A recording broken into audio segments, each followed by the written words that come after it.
اللہ اللہ اللہ اللہ اللہ اللہ والصلاة والسلام على رسوله الكريم اما بعد اعوذ باللہ من الشیطان الرجیم بسم اللہ الرحمن الرحیم وَإِذْ غَدَوْتَ مِنْ أَهْلِكَ تُبَوِّئُ الْمُؤْمِنِينَ مَقَاعِدَ لِلْقِتَالِ وَاللَّهُ سَمِيعٌ عَلِيمٌ۔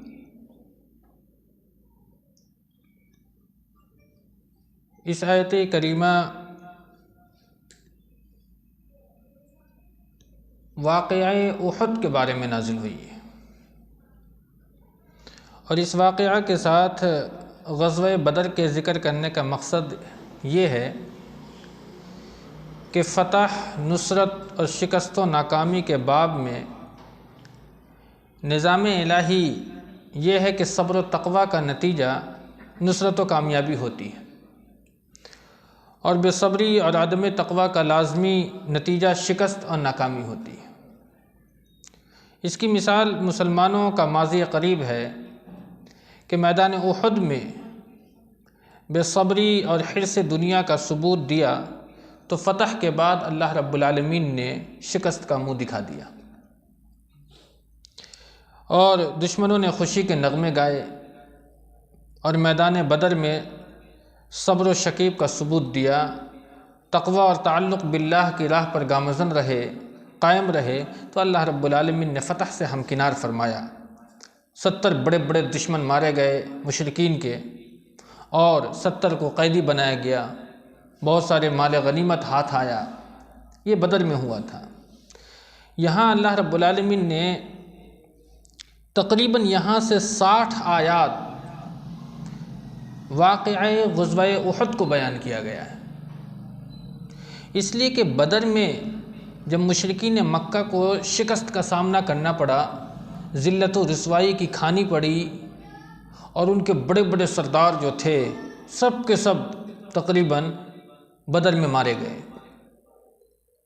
ابو جہل مارا گیا، جس کے بارے میں اللہ کے رسول صلی اللہ علیہ وسلم نے فرمایا کہ میری امت کا فرعون یہ ہے ابو جہل، یہ میری امت کا فرعون ہے۔ اسی طریقہ سے ولید ابن مغیرہ مارا گیا، اسی طریقہ سے امیہ ابن خلف مارا گیا، جس نے حضرت بلال رضی اللہ تعالی عنہ کو بہت ہی تکلیف دی، بہت ستایا، بہت مارا، بہت ظلم کیا حضرت بلال کو۔ یہ سارے کے سارے میدان بدر میں مارے گئے۔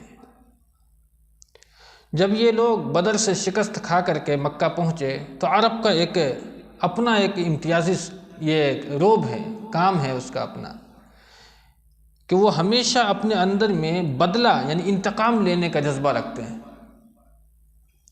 کسی میدان جنگ میں اگر شکست کی کھانی پڑی تو اس وقت تک چین کی سانس نہیں لیتے جب تک کہ وہ اس کا انتقام نہیں لے لیتے۔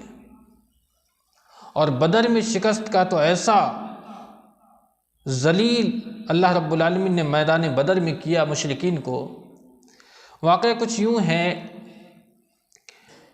کہ ابو سفیان ابن حرب اپنا مال شام سے لے کر کے جب واپس آ رہا تھا تو اس نے ایک خبر بھیجی، کہاں؟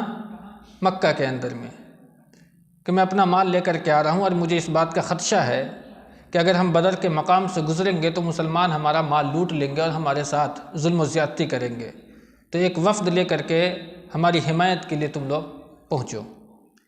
لیکن وہ دوہری چال چلی، ایک تو خبر بھیجا، دوسرا کام یہ کیا کہ ابو سفیان ابن حرب نے بدر گیا ہی نہیں، بلکہ وہ کسی بھی نشیبی علاقہ سے نکل کر کے مکہ پہنچ گیا۔ لیکن اس نے مکہ پہنچ کر کے خبر دیا کہ ہم صحیح سالم مکہ پہنچ چکے ہیں، اگر تم لوگ چاہتے ہو تو واپس آ سکتے ہو۔ اس سفر میں، ملک شام کے اس سفر میں ابو سفیان ابن حرب کے پاس تقریباً 1000 اونٹ اور تقریباً 50,000 دینار کا مال اس پر موجود تھا۔ اس وقت مکہ والوں نے یہ عہد کیا کہ ہم اس وقت تک چین کی نیند نہیں سوئیں گے جب تک کہ مسلمانوں سے بدر کی شکست کا بدلہ نہ لے لیں۔ بدر کے کیا حالات تھے اس کی پوری تفصیل انشاءاللہ اگر زندگی نے وفا کی تو جب سورہ انفال کی تفسیر ہوگی تو وہاں اللہ رب العالمین نے بدر کی پوری تفصیل بیان فرمائی ہے۔ یہاں احد کے بارے میں ہم آپ کو اجمالاً بیان کر رہے ہیں۔ تو تمام 1000 اونٹ اور تقریباً 50,000 دینار کا مال اس سفر میں ابو سفیان ابن حرب کے ساتھ موجود تھا۔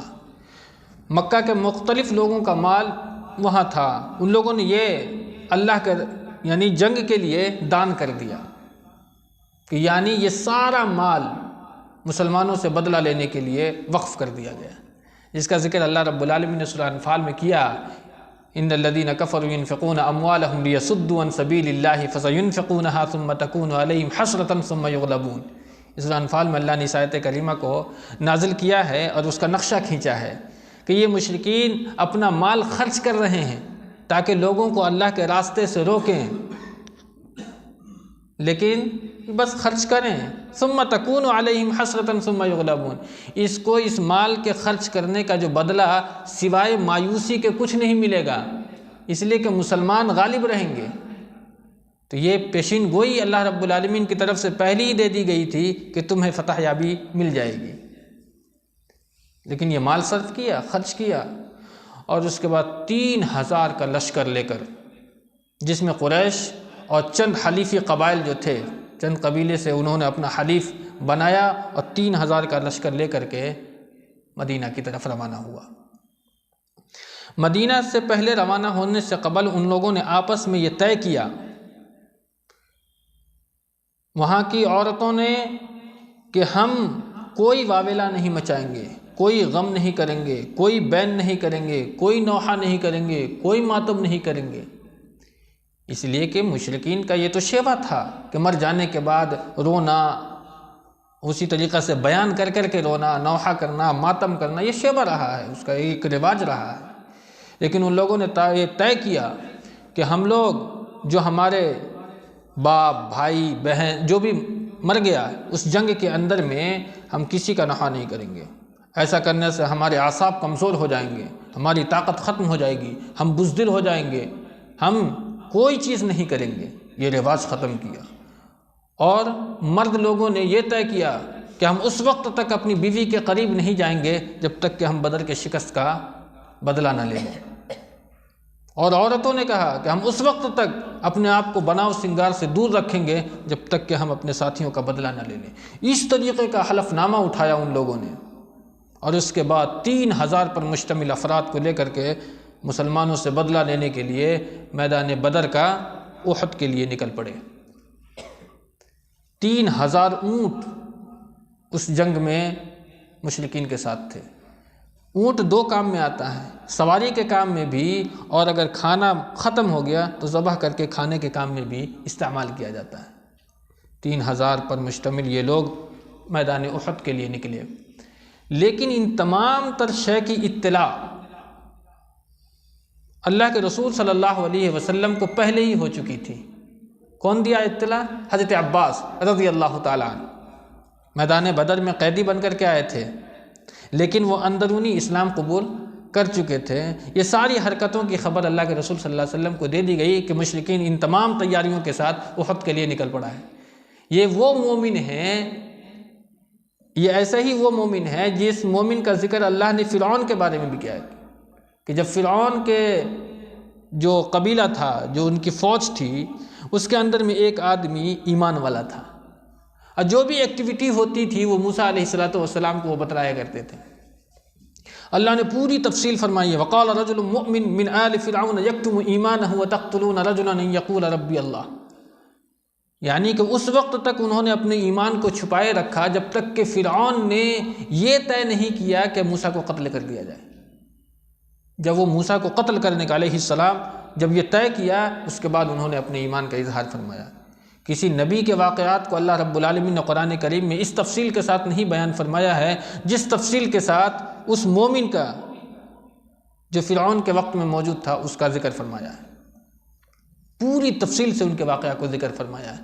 بالکل یہی کردار حضرت عباس رضی اللہ تعالی عنہ نے ادا کیا ہے۔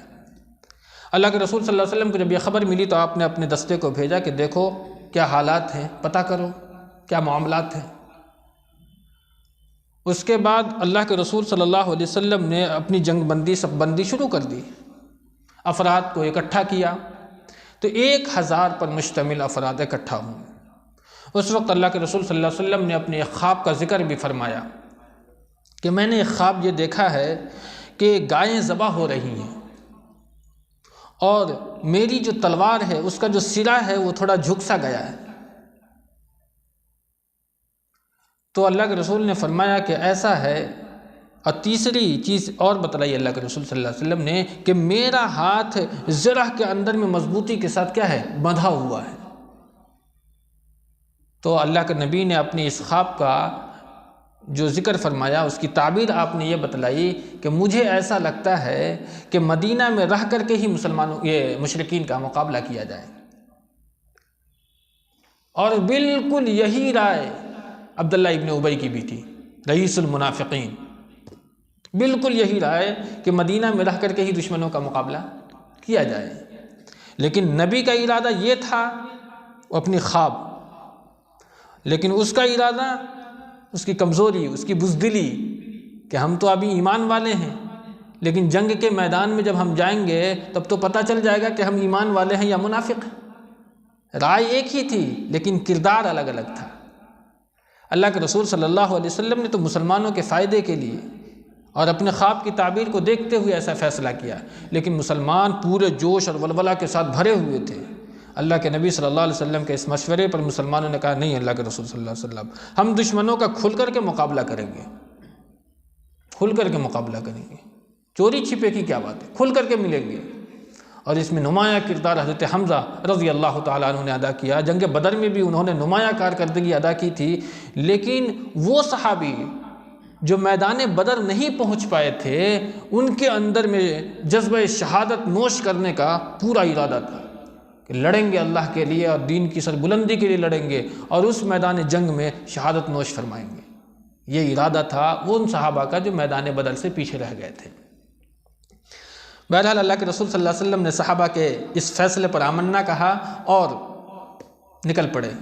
اللہ کے رسول صلی اللہ علیہ وسلم جب اپنے حجرے میں پہنچتے ہیں تو آپ کے پیچھے پیچھے حضرت عمر اور حضرت ابوبکر صدیق رضی اللہ تعالیٰ عنہما بھی پہنچتے ہیں، اور آپ نے ایک زرہ نہیں ڈبل زرہ پہن کر کے باہر نکلتے ہیں۔ یہ دیکھ کر کے صحابہ ڈر جاتے ہیں، اور اس کے بعد وہ لوگ آپس میں مشورہ کرتے ہیں کہ ہم نے اپنی رائے تو ٹھونپ دی محمد صلی اللہ علیہ وسلم پر، لیکن یہ جو طریقہ ہے اللہ کے نبی ڈبل زرہ پہن کر کے باہر نکل رہے ہیں، معاملہ بہت ہی خطرناک ہے، اس لیے ہم چاہتے ہیں کہ ہم اپنی رائے واپس کرتے ہیں، اور اللہ کے رسول صلی اللہ علیہ وسلم جو فیصلہ کریں گے ہم اس پر آمن نہ کہیں گے۔ بہرحال صحابہ نے اپنی رائے واپس کرنے کے لیے اللہ کے نبی صلی اللہ علیہ وسلم سے کہا، لیکن اللہ کے نبی نے کہا کہ نبی جس بات کا ارادہ کر لیتا ہے اسے دوبارہ واپس نہیں کرتا ہے، جس کا ذکر آگے آ جائے گا۔ فَبِمَا رَحْمَةٍ مِّنَ اللَّهِ لِنْتَ لَهُمْ وَلَوْ كُنْتَ فَظًّا غَلِيظَ الْقَلْبِ لَانفَضُّوا مِنْ حَوْلِكَ فَاعْفُ عَنْهُمْ وَاسْتَغْفِرْ لَهُمْ وَشَاوِرْهُمْ فِي الْأَمْرِ فَإِذَا عَزَمْتَ فَتَوَكَّلْ عَلَى اللَّهِ۔ مشورہ سب سے لیں گے، لیکن جب کسی کام کے کرنے کا مکمل ارادہ ہو جائے، عزم ہو جائے، تو پھر اسے واپس نہیں، ایسا نہیں، ایسا نہیں، ایسا فتوکل علی اللہ، پھر معاملہ اللہ کے سپرد کر کے نکل چلو۔ یہ ہے انبیاء کا کردار۔ اللہ کے رسول صلی اللہ علیہ وسلم میدان احد کے لیے نکلے، سامنے سے مشرکین کی ٹیم، ادھر سے مسلمانوں کی ٹیم۔ ایک جگہ ہے مقام شوط، وہاں پہنچ کر کے 300 منافقین اس صف سے نکل گئے، 300 منافقین، 1000 پر مشتمل افراد، 300 اللہ کے نبی کا پیچھا ساتھ چھوڑ دیا۔ اب مقام شوط پر اللہ کے نبی نے یہ دیکھا تو مسلمانوں کے اندر میں تھوڑی سی لڑکھڑاہٹ تو پیدا ہو جائے گی۔ 3000 نہیں ہے نا کہ 300 نکل گئے تو کوئی فرق نہیں پڑتا، ایک ہی 1000 میں سے 300 نکل گئے، ہم نہیں لڑ پائیں گے۔ بہرحال اللہ کے نبی میدان احد پہنچے، لیکن وہاں آپ نے دیکھا کہ جو پہاڑی علاقہ ہے وہاں مشرکین نے قبضہ کر لیا ہے، اور محمد صلی اللہ علیہ وسلم آگے، یعنی آپ یہاں، اس کے بعد مشرکین اس کے پیچھے احد کا پہاڑ۔ آپ صلی اللہ علیہ وسلم نے فرمایا کہ ایسا ہے کہ تم میں سے کوئی ایسا راستہ جانتا ہو جو ہمیں پہاڑ تک پہنچا دے۔ تو صحابی نے فرمایا کہ اللہ کے رسول جانتے ہیں، چونکہ مختلف راستے ہوتے ہیں پہاڑوں کے درمیان، تو آپ کو ایسے راستے سے لے گئے کہ مشرکین آگے ہو گئے اور آپ صلی اللہ علیہ وسلم پہاڑ کے بالکل قریب ہو گئے. اور وہاں جا کر کے پہاڑ کی اوٹ لینی ضروری ہوتی ہے جنگ کے میدان میں، اس لیے کہ پیچھے کے جو خطرات ہوتے ہیں اس سے انسان اپنے آپ کو محفوظ کر لیتا ہے پہاڑ سے کی اوٹ سے. یہی واقعہ حضرت عمر رضی اللہ تعالیٰ عنہ کے دور میں بھی ہوا تھا کہ جب حضرت ساریہ رضی اللہ تعالیٰ عنہ شام میں میدان جنگ میں موجود تھے تو دشمن آپ کے پیچھے سے حملہ آور ہونے ہی والا تھا کہ اللہ نے آپ کو پورا میدان جنگ دکھایا. کس کو؟ حضرت عمر رضی اللہ تعالیٰ عنہ کو. اس دوران کہ آپ ممبر پر خطبہ دے رہے تھے اور آپ نے ممبر سے ہی کہا یا ساریہ الی الجبل، اے ساریہ پہاڑ کی طرف چلو. صحابہ کرام نے کہا کہ عمر رضی اللہ تعالیٰ عنہ کو کیا ہو گیا؟ ابھی تو یہ ہم سے مخاطب تھے، تو ساریہ تو شام میں ہے جنگ کے لیے. اور یہ آواز حضرت عمر کی حضرت ساریہ کے کانوں تک پہنچی اور حضرت ساریہ نے اپنے آپ کو پہاڑ کی اوٹ لے کر کے پھر میدان جنگ میں ڈٹے رہے اور مقابلہ آرائی کی دشمنوں سے. بالکل یہی کام کے لیے اللہ کے رسول صلی اللہ علیہ وسلم نے اس میدان احد میں پہاڑ کا ایک سہارا لیا، ایک اوٹ لیا. لیکن پہاڑ کے اوٹ لینے کے بعد بھی ایک ایسا سرا تھا جو خالی تھا، جسے آج کے وقت میں جبل رماد کہا جاتا ہے. وہ خالی سرا تھا. آپ صلی اللہ علیہ وسلم نے دیکھا کہ ہو سکتا ہے کہ دشمن اس سرے سے بھی حملہ آور ہو سکتا ہے، تو آپ صلی اللہ علیہ وسلم نے اس خلا کو بھی پورا کرنے کے لیے تقریباً 50 صحابی کو اس خلا پر پہنچایا کہ اس وقت تک اپنے قدم کو نہ ہلانا جب تک کہ میری اجازت نہ ہو. چاہے میدان جنگ میں ہم مر جائیں، ہماری بوٹیاں کوے نوچنے لگ جائیں، لیکن تم اس پہاڑ کے سرا کو مت چھوڑنا. یہ نبی کا حکم تھا. اور آپ نے اس کی جو سربراہی ہے، جو قیادت ہے، آپ صلی اللہ علیہ وسلم نے عبداللہ ابن زبیر ابن نعمان کو دی. بدری صحابی ہیں کہ آپ اپنی سربراہی میں یہ 50 صحابہ کو لے کر کے وہاں کھڑے رہیں اس وقت تک جب تک کہ میری اجازت نہ ہو. اس پہاڑ کو سرا کو چھوڑنا نہیں ہے، چاہے جو بھی ہو جائے.